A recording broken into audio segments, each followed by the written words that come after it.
खिलौना सिर्फ खिलौना नहीं होता। कुछ खिलौने यादें लेकर आते हैं और कुछ राज। राजस्थान के एक छोटे से शहर में एक सिंपल सी फैमिली रहती थी। पापा अमित, माँ नेहा और उनकी 7 साल की बेटी परी। परी का बर्थडे था। घर में बलून्स लगे थे, पिंक डेकोरेशन केक टेबल पर रखा हुआ। परी हमेशा से डॉल्स की शौकीन थी, लेकिन इस बार अमित ने ऑनलाइन एक स्पेशल डॉल ऑर्डर की थी, लब्बूबू डॉल। डॉल क्यूट थी, बड़ी गोल आंखें, छोटी सी मुस्कुराहट, पिंक फ्रॉक। पर एक अजीब बात थी, जब अमित ने बॉक्स खोला तो अंदर एक छोटी सी फोल्डेड चिट्ठी भी थी। उस पर सिर्फ एक लाइन लिखी थी, इसे कभी अंधेरे में अकेला मत छोड़ना। अमित हंस दिया, मार्केटिंग ट्रिक होगी।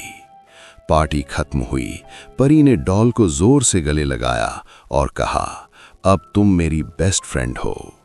उस रात सब कुछ नॉर्मल था, लेकिन 3:07 पर नेहा की नींद अचानक खुल गई। उसे लगा जैसे किसी ने धीरे से उसका नाम फुसकरा हो, नेहा। वो उठी, परी के कमरे की तरफ देखा। दरवाजा आधा खुला था, हल्का सा लाइट अंदर से आ रहा था। नेहा धीरे से अंदर गई। परी सो रही थी, लेकिन लब्बूबू डॉल बेड के कोने पर सीधी बैठी थी और उसका चेहरा दरवाजे की तरफ था। नेहा ने सोचा शायद परी ने ही रखा होगा। वो डॉल को वापस परी के पास लिटाकर चली गई। उसे पता नहीं था ये सिर्फ शुरुआत थी। अगली सुबह सब नॉर्मल था। परी स्कूल चली गई। नेहा घर साफ कर रही थी। जब वो परी के कमरे में गई, उसने देखा डॉल वापस बेड के कोने पर बैठी थी, बिल्कुल वैसे ही जैसे रात में थी। नेहा ने परी को कॉल किया, तुमने डॉल को ऐसे रखा था? परी ने कहा, नहीं मम्मा, मैं तो उसे हक करके सोती हूं। नेहा ने इग्नोर किया। शाम को अमित घर आया। नेहा ने मजाक में बताया। अमित बोला, अरे कैमरा लगा देते हैं रूम में। उस रात उन्होंने बेबी मॉनिटर कैमरा ऑन कर दिया। सब सो गए। फिर 3:07 AM कैमरा रिकॉर्डिंग चल रही थी। वीडियो में परी सो रही थी, डॉल उसके हाथ में थी। फिर स्क्रीन पर हल्का सा ग्लिच आया, जैसे सिग्नल डिस्टर्ब हो गया हो। 5 सेकंड का स्टैटिक, फिर वीडियो वापस क्लियर हुआ। डॉल अब बेड के कोने पर बैठी थी। परी अब भी सो रही थी। कैमरे में किसी ने टच नहीं किया था। सुबह जब अमित ने फुटेज देखी, उसका चेहरा सफेद पड़ गया। वो नेहा से बोला, यह पॉसिबल नहीं है। नेहा का दिल तेज धड़कने लगा। परी स्कूल से आई और सीधा डॉल को उठा लिया। वो धीरे से डॉल के कान में कुछ बोल रही थी। नेहा ने पूछा, क्या बोल रही हो? परी मुस्कुराई, कुछ नहीं मम्मा, वो मुझे रात को स्टोरी सुनाती है। नेहा के हाथ से ग्लास गिर गया। जब डर पहली बार महसूस होता है तो इंसान उसे इग्नोर करता है, लेकिन जब डर हर रात वापस आए तो समझ जाओ कोई बात नॉर्मल नहीं है। अमित ने डिसाइड किया, आज रात डॉल कबर्ड के अंदर लॉक होगी। रात 10 बजे उसने डॉल को परी के हाथ से लिया, कबर्ड के अंदर रखा, लॉक लगाया, की अपनी पॉकेट में डाल ली। परी रो पड़ी, पापा प्लीज, वो अंधेरे से डरती है। अमित मुस्कुरा दिया, डॉल को डर नहीं लगता बेटा। सब सो गए। 3:07 AM एक जोर की थक की आवाज, जैसे लकड़ी टकराई हो। नेहा ने आंखें खोली। कबर्ड का डोर धीरे धीरे खुल रहा था। लॉक टूटकर जमीन पर पड़ा था और डॉल कबर्ड के अंदर नहीं थी, परी के बेड के पास जमीन पर सीधी खड़ी थी। नेहा चीख उठी। अमित दौड़कर आया। वो डॉल को देखता रहा, फिर धीरे से बोला, ये किसी ने प्रैंक किया है। लेकिन घर में सिर्फ 3 लोग थे और सब सो रहे थे। अमित ने अगले दिन एक और कैमरा लगाया, इस बार हाई क्वालिटी सीसीटीवी। रात को सब नॉर्मल। 3:07, camera on. डॉल हिलती नहीं, पर ऑडियो रिकॉर्डर में कुछ रिकॉर्ड होता है।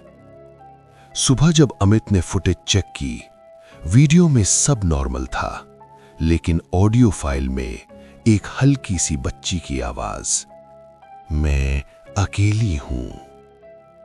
नेहा का हाथ कांप गया। परी से पूछा गया, तुम रात को उठती हो? परी ने धीरे से सर हिलाया, नहीं मम्मा, वो मुझे उठाती है। रूम में हवा ठंडी हो गई।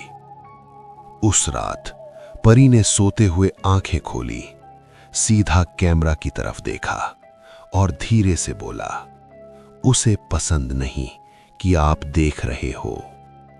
कैमरा ब्लैक हो गया। अमित का सब्र खत्म हो चुका था। सुबह 5 बजे वो डॉल को कार में डालकर शहर के बाहर जंगल के पास गया। एक पुरानी खाली जगह थी। उसने डॉल को मिट्टी में दबा दिया। घर वापस आया, सब नॉर्मल। शाम को परी स्कूल से आई, सीधा अपने रूम में गई और चीख उठी, मम्मा देखो, पापा डॉल को साफ करके वापस रख गए। नेहा का दिल रुक गया। रूम में लबूबू डॉल बेड पर बैठी थी।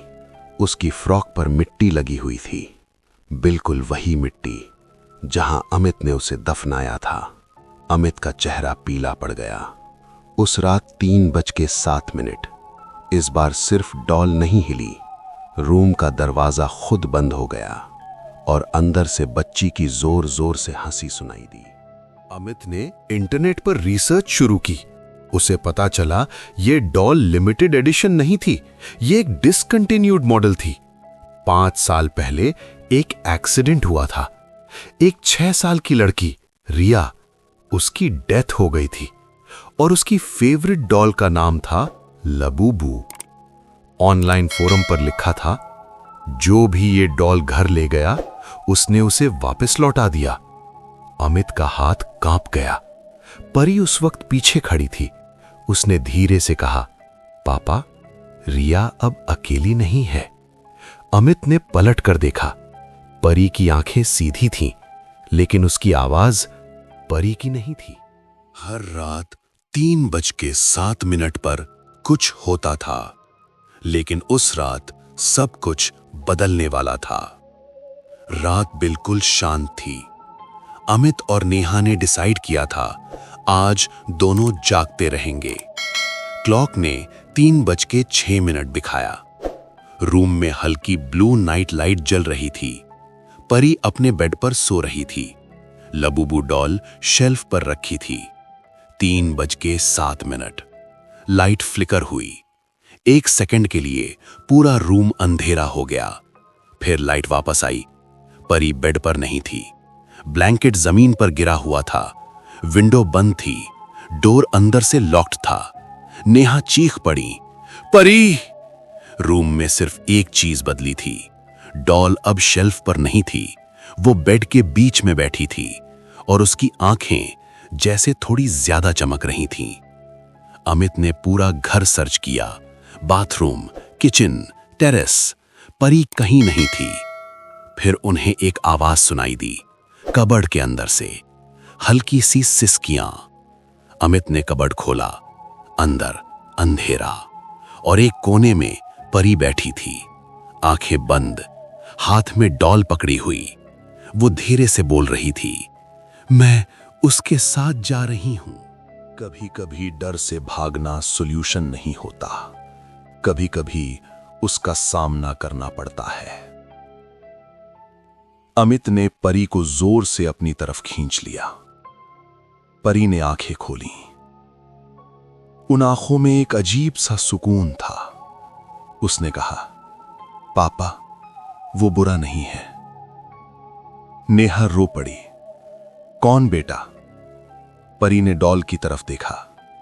रिया। रूम का टेम्परेचर अचानक ठंडा हो गया। कर्टन्स हवा के बिना हिलने लगे। डॉल धीरे धीरे खुद सीधी खड़ी हो गई। अमित ने हिम्मत जुटाई। रिया, अगर तुम यहां हो तो तुम्हें क्या चाहिए? कुछ सेकंड्स की खामोशी, फिर एक हल्की सी आवाज, मैं अकेली हूं। अमित को समझ आया, ये गुस्सा नहीं था, ये लोनलीनेस थी। नेहा ने धीरे से कहा, हम तुम्हें हर्ट नहीं करना चाहते, पर परी हमारी बेटी है। रूम में एक हल्की सी रोशनी चमकी, जैसे कोई एनर्जी मूव कर रही हो।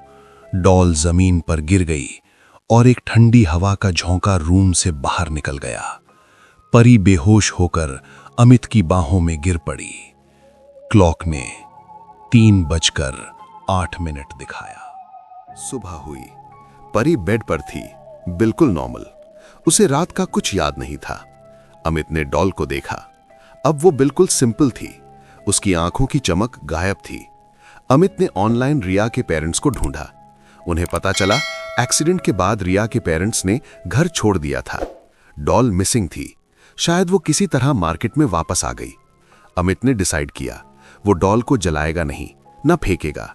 वो उसे एक मंदिर के पास शांति से रख देगा। रात को 3:07। इस बार कोई आवाज नहीं आई, पर नेहा को एक सपना आया। एक छोटी सी लड़की सफेद ड्रेस में मुस्कुरा रही थी। वो कह रही थी, अब मैं अकेली नहीं हूं।